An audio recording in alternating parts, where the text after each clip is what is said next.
ഒരു കുട്ടിയുടെ പാദസരം, സ്വർണത്തിൻ്റെ പാദസരം കാണാണ്ട് പോയി ഞാനാണ് എന്നുള്ളൊരു തീരുമാനത്തിലേക്ക് അവരെത്തി. ആ മാഷിൻ്റെ പേര് ഞാൻ പറയുന്നില്ല, കാരണം വെറുതെ വേദനിപ്പിക്കണ്ടല്ലോ. മാഷ് എപ്പോഴും ജീവിച്ചിരിപ്പുണ്ടാവും. മാഷ് എന്നെ ഇവിടെ ഈ കൈയിൻ്റെ ഇവിടെ പിച്ചി എന്നെ അവിടെ നിന്ന് പുറത്താക്കണം എന്നുള്ള രീതിയിലായി. കള്ളനാണ് വെച്ചാൽ എനിക്ക് അതിനു മുമ്പ് ഹിസ്റ്ററി, ഇടിയും ഒന്നും പഠിക്കില്ല.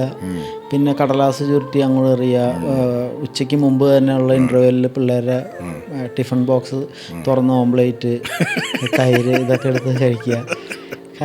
ഭക്ഷണം മോഷ്ടിക്കുമായിരുന്നു, പക്ഷേ വേറൊന്നും ആവശ്യമില്ല. ആവശ്യമുള്ള ഭക്ഷണമാണ്, ഒരുപാട് തിന്നണമെന്നും രുചിക്ക് വേണ്ടിയിട്ട് നാക്കിങ്ങനെ സമരം ചെയ്തപ്പോൾ കിട്ടാവുന്നതൊക്കെ അടിച്ചു മാറ്റി തിന്നു.